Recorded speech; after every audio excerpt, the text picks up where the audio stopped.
ဒီနေ့တော့ငရုတ်စော့အနီလေးနဲ့အင်တိုကြက်ကြော်လေးကြော်စားပါတယ်။ကြက်သားကတော့ဘိုးကအိမ်မှာပဲစားမှာဖြစ်တဲ့အတွက်တစ်ခါစားအနီလေးပဲပိုင်းလိုက်တယ်ပေါ့နော်။အဲ့ဒါကိုစားရဲမှုန်ဟင်းခတ်မုံရဲ့နနွဲမုံရဲ့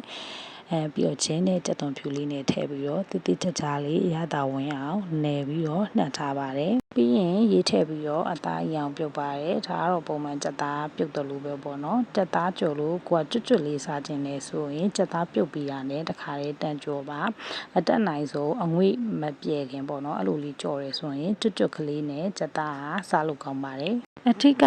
မသွားဘူးအတွင်းသားအီလေးနဲ့ကျွတ်မွမွလေးဖြစ်ပါတယ်ရှင်အသားကြော်တော်တော်များများကိုပိုးခုပြပြနီလန်လေးအတိုင်းပဲကြော်ဖြစ်ပါတယ်သားကြော်ရဲ့လက်စားနဲ့အင်ဒိုကြက်ကြော်နဲ့အရန်အောင်လိုက်ဖက်တဲ့ခရမ်းသီးကြော်လေးနဲ့ပဲပြကြော်လေးလည်းတစ်ခါလေးကြော်လိုက်ပါတယ်အင်ဒိုကြက်ကြော်ကတခွားသီးဆက်လက်ရွက်တွေထက်အခုလိုမျိုးခရမ်းသီးကြော်လေးရဲ့ပဲပြကြော်လေးရဲ့နဲ့ပို့ပြီးတော့လိုက်ဖက်တာပါရှင်ငရုတ်သီးထောင်းရဲ့စက်တာလေးကိုခရမ်းသီးအချိုလေးကတော်တော်လေးထိနိုင်တယ်လို့ပို့ထင်ပါတယ်ဒါဆိုရင်အင်ဒိုကြက်ကြော်ရဲ့အသက်ဖြစ်တဲ့ငရုတ်သီးထောင်းလေးလုပ်ပါမယ်ပိုးကတော့ငရုတ်သီးကိုအနီထောင်းလေးလုပ်မှာပါအဲ့တော့ငရုတ်သီးအမှဲ့အနီလေးကိုသုံးတယ်ကြက်သွန်အနီရဲ့အဖြူရဲ့ခရမ်းချင်သီးရဲ့ကိုစီပူပူလေးမှာကြော်ပါတယ်ရှင်